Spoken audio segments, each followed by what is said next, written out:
Bonsoir, chers visiteurs et bonsoir, chers membres d'Église. J'espère que vous allez bien et que votre semaine se passe très bien par la grâce de Dieu. Amen. Nous sommes rendus à la dernière semaine de l'effort d'évangélisation. Nous savons que là où 2 ou 3 sont réunis, Dieu est au milieu de nous. Alors soyez assurés que si vous êtes sincères, que nos louanges seront agréées, nos prières seront exaucées et qu'il saura nous bénir. Encore une fois, nous vous souhaitons la bienvenue et bonne adoration. Amen. Pour débuter, nous allons nous mettre debout et chanter ensemble le numéro 357 des hymnes et louanges.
Alternativement.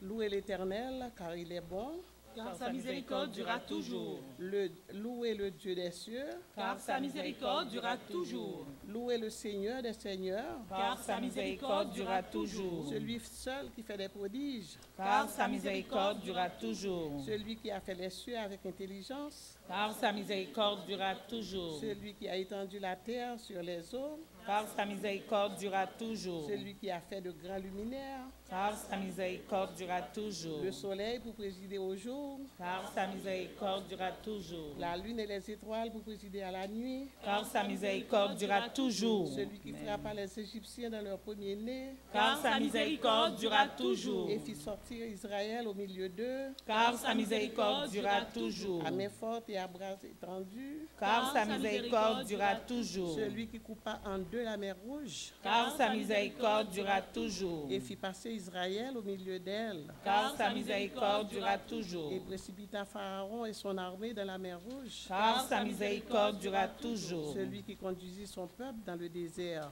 Car sa miséricorde durera toujours. celui qui frappa des grands rois, Car sa miséricorde durera toujours. qui tua des rois puissants, Car sa miséricorde durera toujours. Sion, roi des Amoréens, Car sa miséricorde durera toujours. et Og, roi de Bazan, Car sa miséricorde durera toujours. et donna leur pays en héritage. Car sa miséricorde durera toujours. En héritage à Israël, son serviteur, Car sa miséricorde durera toujours. celui qui se souvient de nous quand nous étions humiliés, Car sa miséricorde durera toujours. et nous délivra de nos oppresseurs, Car sa miséricorde durera toujours. celui qui donne la nourriture à toute chair. Car sa miséricorde durera toujours. Louez le Dieu des cieux. Car sa miséricorde durera toujours. Amen.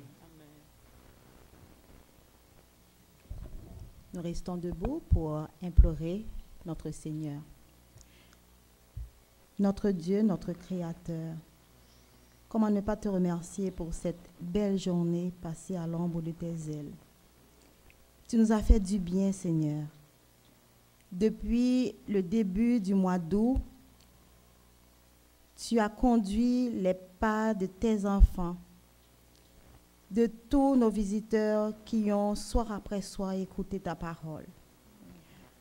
Nous sommes arrivés presque à la fin de cette grande campagne d'évangélisation. En ce dernier mercredi soir, nous t'implorons, Seigneur, ardemment, pour que ce programme soit une réussite à ta gloire. Seigneur éternel, que tout soit fait selon ta sainte volonté, que les cœurs les plus endurcis puissent venir à toi avant qu'il soit trop tard. Que ceux-là qui ont besoin d'être consolés, guidés, éclairés, puissent trouver en toi un réconfort certain. Seigneur, que ton Saint-Esprit anime chaque personne ici présente qui a un point quelconque à présenter. Nous voulons prier particulièrement pour le pasteur Jean-Hercule Toussaint, que ce qu'il a à dire vienne directement de toi et que des âmes puissent se donner à toi. Seigneur éternel, bénis encore une fois ce programme, que la gloire te revienne. Nous te prions au nom de Jésus. Amen. Amen.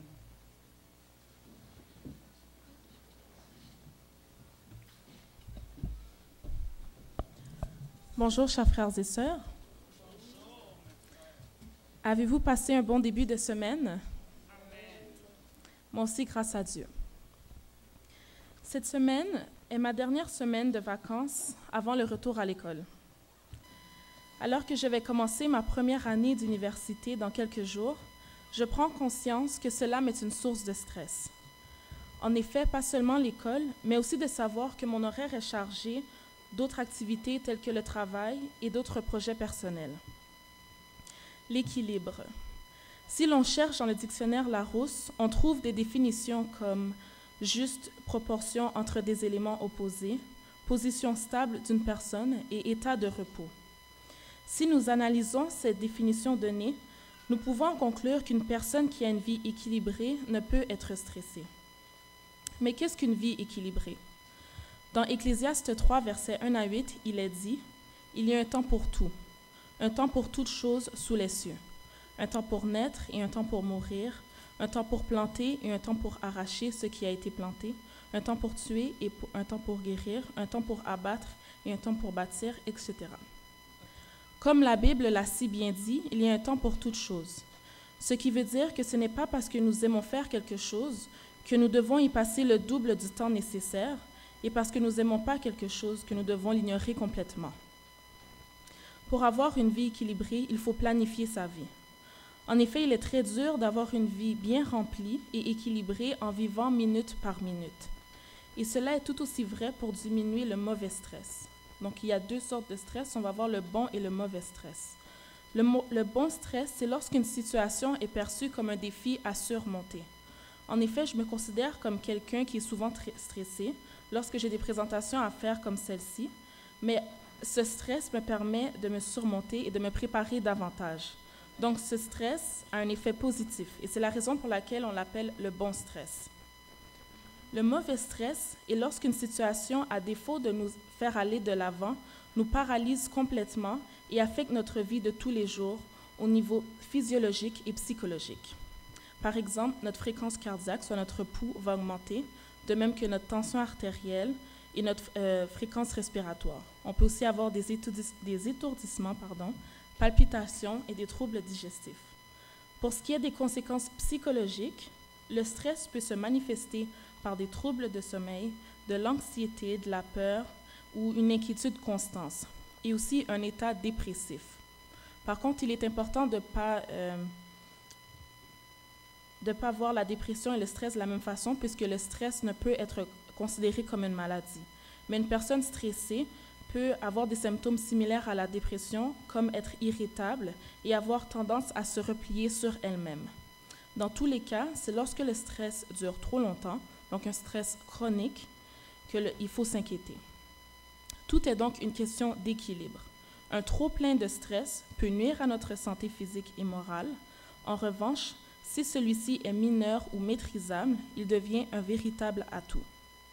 Il est important de réaliser que peu importe la catégorie d'âge d'un individu, il y a toujours du stress à gérer. Donc, il n'est pas bien d'enseigner à son enfant que nous, les adultes, bon, je suis une adulte, mais pas très âgée, que vous, il n'est pas bien de dire à ses enfants que vous, les adultes un peu plus âgés, avez un stress plus important que les jeunes de mon âge ou encore plus jeunes, puisque on a tous les deux notre stress à gérer, on a moins d'expérience, donc pour nous, c'est un stress et on a les conséquences aussi qui viennent avec. Donc, une source de stress peut être externe ou interne. Donc, les stresseurs externes sont souvent ceux qui sont hors de notre contrôle. On ne peut pas le changer. Par exemple, une situation ou un événement qui vient changer notre vie. Ça peut être un événement positif ou négatif, comme un nouvel emploi ou un déménagement. Devoir aussi affronter quelque chose qui nous rend anxieux, nerveux ou triste, comme aller chez le dentiste, parler à un patron, faire des présentations.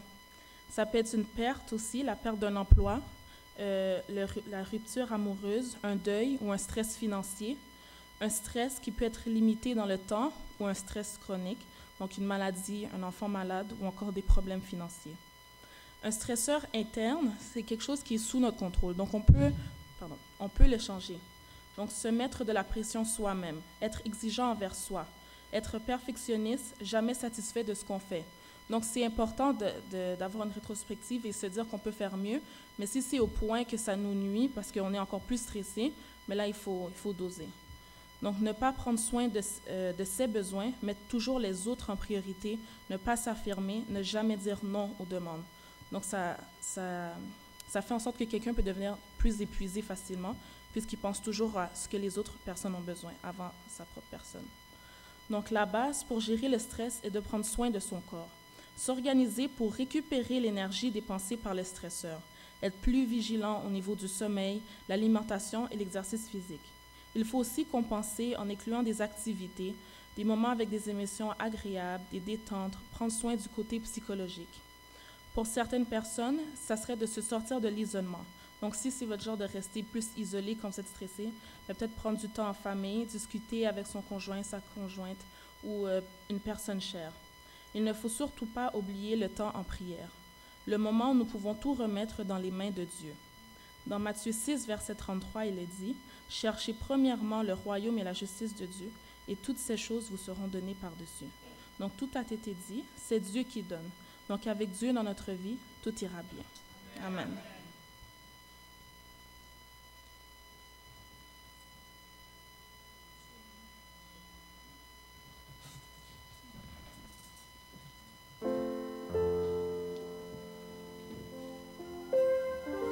frères et sœurs, chers amis visiteurs, encore une fois, bonsoir.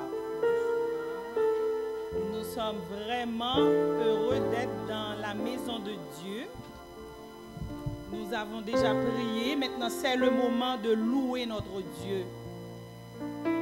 J'espère que chacun de vous va faire un effort sur lui-même pour donner à Dieu ce qu'il mérite. Nous allons exécuter les chants suivants. Au-dessus de tout, un si grand miracle, confiez-moi Dieu. Alors, comme Genèse 1er, verset 1er l'a dit, au commencement, Dieu créa les cieux et la terre. Mais par-dessus toute chose, Dieu existait avant. Alors, je vous invite à vous mettre debout. Quoique fatigués mais joyeux, nous allons chanter les 3 chants debout. Au-dessus des puissances, au-dessus de tout d'abord.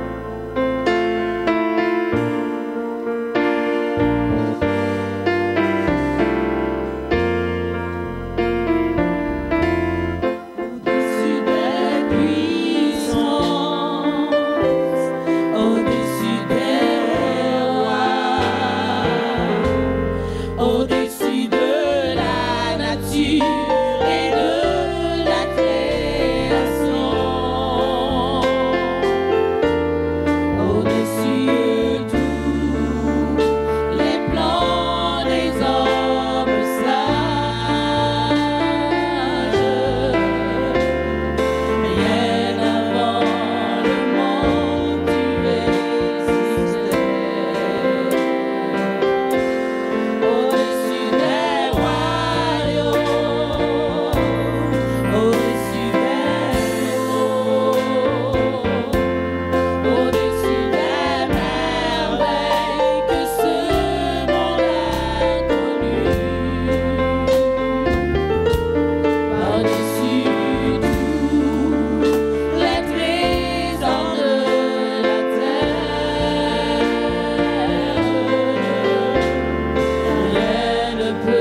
grand miracle que Dieu est venu mourir pour chacun de nous ici présents. Alors, nous allons chanter Dieu quel amour pour moi, quelle patience. Tu as conduit vers toi mon ignorance. Comment pouvais-je alors saisir ce que ton cœur voulait m'offrir? C'est l'amour de Jésus.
Dieu.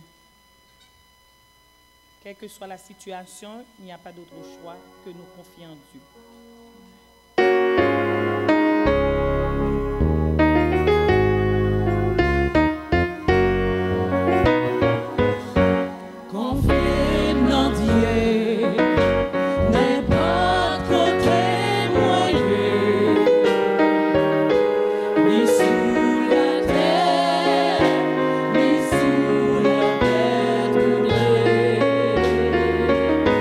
Dans toute la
maintenant, c'est le temps pour vous d'apporter vos requêtes à Dieu.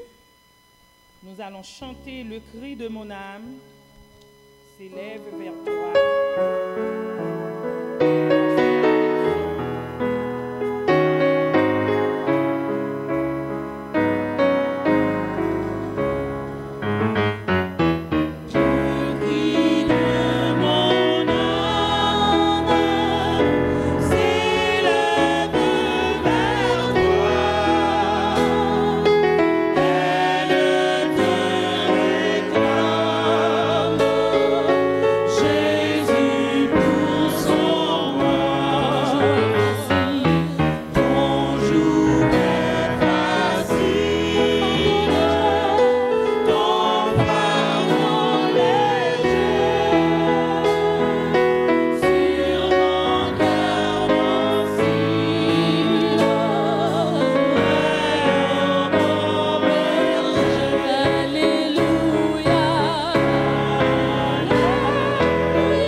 Nous invitons à vous mettre à genoux tandis que nous prions.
Nous savons que tu m'as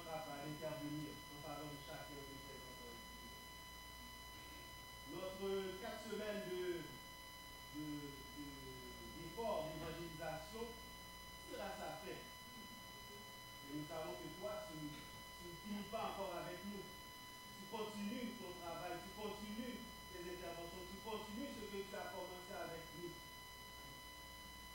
Permets à ce que, avant la fin de ces 4 semaines, ces différentes requêtes qui ont été amenées soir après soir, ces différentes prières qui sont montées vers toi par tes enfants, même lorsque tes enfants ont osé amener des requêtes qui sont impossibles à leur vie, permets au Dieu à ce que leurs prières soient exaucées au nom de Jésus. Accorde à ce que tout ce qui est en harmonie avec toi, tout ce qui est en harmonie avec ta volonté, tout ce qui est pour notre bien se réalise dans la vie de tes enfants et que les témoignages se suivent. Nous savons que tu ne permets rien de mauvais dans nos vies. C'est pourquoi nous te disons tout ce qui est en harmonie avec ta volonté. Bénis ton peuple abondamment. Permets que tous ceux-là qui sont passés ici, si c'est une fois, 2 fois ou 2 fois, permets que tous puissent trouver un témoignage. Accorde à ce que ton nom soit glorifié car tu nous as créés pour cela, Seigneur. Fais du bien à nous. C'est triste, ça va finir. Il y a toute bonne chose à y faire, comme on dit. Et nous savons que tu demeures avec nous, car tu nous as fait la promesse de rester avec nous tous les jours, ceci, jusqu'à la toute fin. Nous nous appuyons sur toi pour cela. Nous nous appuyons sur toi pour la réalisation de ces promesses, de ces prières, de l'exaucement de ces prières que nous savons en notre Seigneur. Et grâce, en nous lavant de tous nos péchés, en nous purifiant de toute iniquité, et en répondant à nos prières, non pas à cause de mérites que nous avons, mais en vertu des mérites que Jésus a consentis pour nous, du sacrifice qu'il a consenti pour nous. Ce soir, le pasteur va nous parler une fois de plus. Nous te demandons de l'investir de ta puissance en ce soir, afin qu'encore une fois, nos cœurs soient touchés, nos âmes soient élevées à toi, et que nous soyons édifiés à salut. Bénis-le abondamment, fortifie-le, car il est probablement épuisé là où il est arrivé. Fortifie-le, remplis-le de ton esprit, pour que ta parole soit prêchée avec force. Encore une fois, bénis-nous, fais-nous du bien, entends-nous sur les cieux, et exauce-nous dans ton amour esprit. Nous t'avons prié au nom de Jésus qui dit,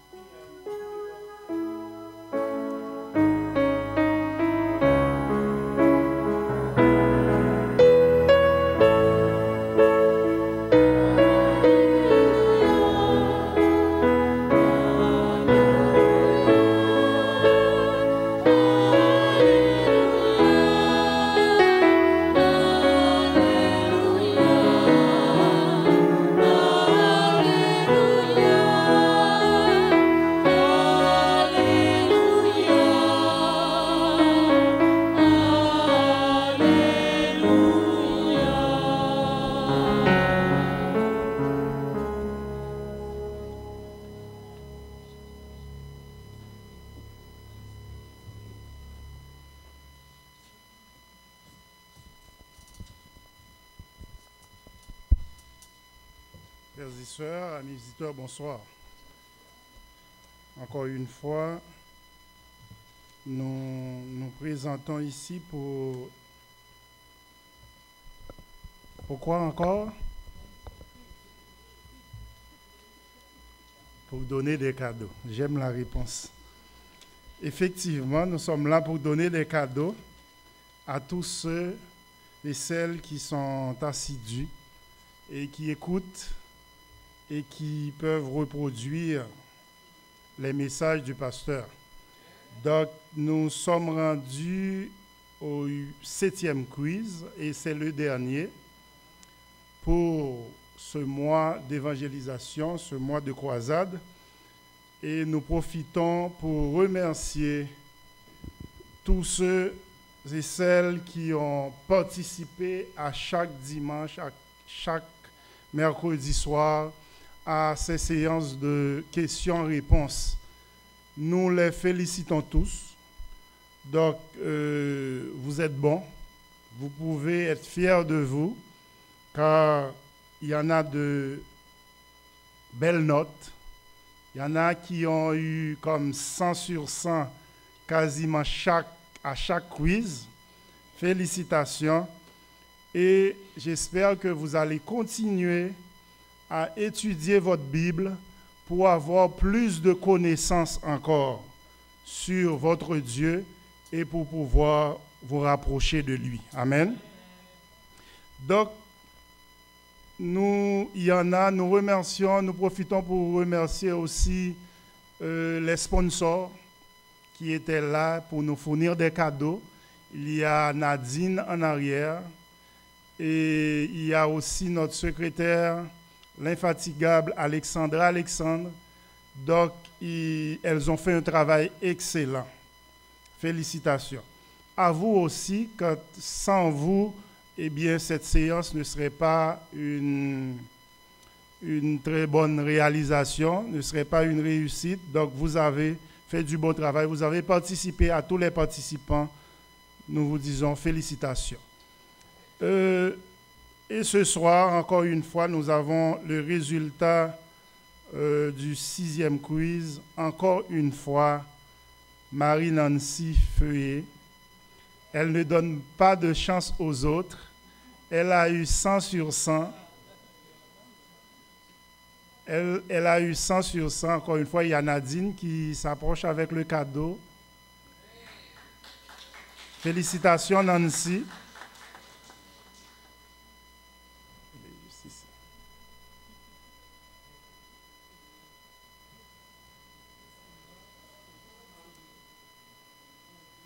Et j'invite aussi à tous ceux qui ont participé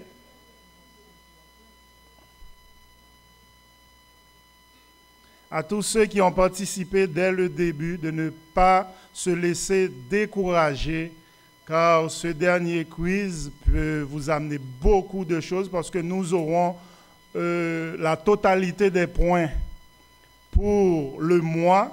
Et on va faire la totalité, on va cumuler les points et on aura à honorer 3 lauréats. Premier, deuxième, troisième. Et ça va être vendredi soir dans le concert. Il y aura un concert, samedi soir, pardon. Il y aura un concert pour terminer la croisade. J'invite tous les participants à venir participer au concert parce que c'est là qu'on aura à donner les gros cadeaux dont je vous parlais depuis le début de la croisade. Donc, il y aura aussi des CD qui vont être disponibles.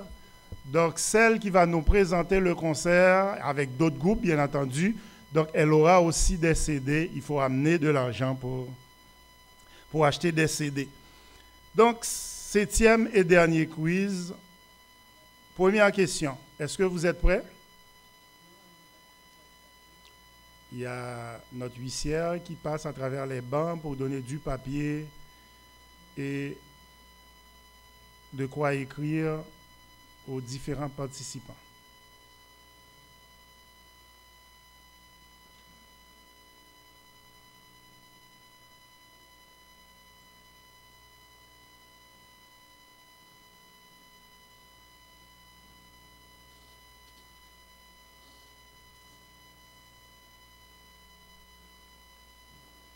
Vous êtes prêts? C'est parti. Choisissez la bonne réponse. Qui doit avoir la priorité dans la vie d'un chrétien? Petit a, son père. Petit b, sa mère. Petit c, Dieu. Qui doit avoir la priorité dans la vie d'un chrétien? Petit a, son père. Petit b, sa mère. Petit c, Dieu. Deuxième question. Qui devons-nous adorer? Petit a, notre époux. Petit b, notre épouse. Petit c, nos enfants. Petit d, Dieu. Et petit e, aucune de ces réponses. Qui devons-nous adorer? A. Notre époux. B. Notre épouse. C. Nos enfants. D. Dieu. E. Aucune de ces réponses. Troisième question, encore choisissez la bonne réponse. Le vrai jour du repos, le vrai jour de repos que Dieu nous donne pour l'adorer est, petit a. Le vrai jour de repos que Dieu nous donne pour l'adorer est, petit a, le samedi. Petit b, le dimanche. Petit c, n'importe quel jour de la semaine. Le vrai jour du repos que Dieu nous donne pour l'adorer est, petit a, samedi, petit b, dimanche, et petit c, n'importe quel jour de la semaine. Quatrième question. Complétez. Le premier livre écrit dans la Bible est le livre de. Le premier livre écrit dans la Bible est le livre de. Il faut compléter. Cinquième question, toujours compléter. La grande prostitueuse est assise sur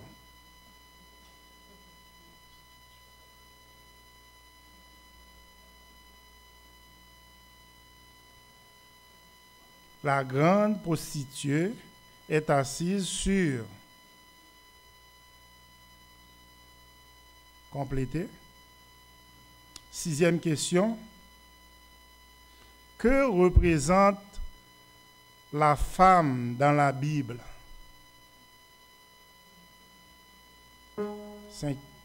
Sixième question. Que représente la femme dans la Bible?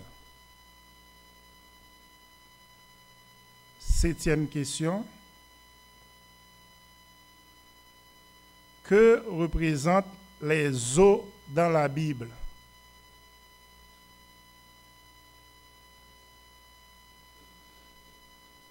Que représentent les eaux dans la Bible?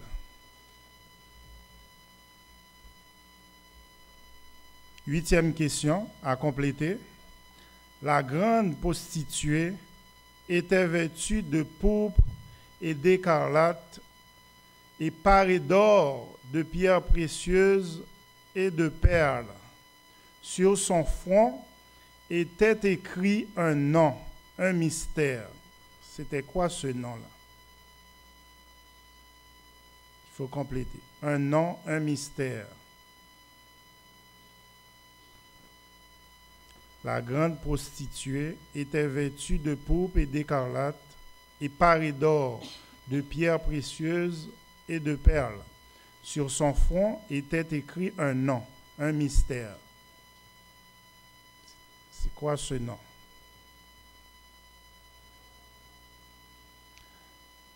Neuvième question. Dans Apocalypse 12, verset 1er, il est dit: un grand signe parut dans le ciel. Une femme enveloppée du soleil, la lune sous ses pieds, et une couronne de 12 étoiles sur sa tête. Dans la Bible, que représentent ces 12 étoiles?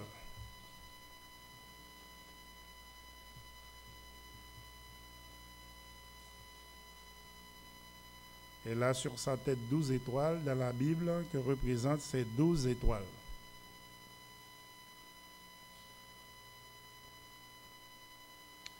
Dixième et dernière question, vrai ou faux? En tant que femme chrétienne, je dois me vêtir d'une manière décente, avec pudeur et modestie. Vrai ou faux?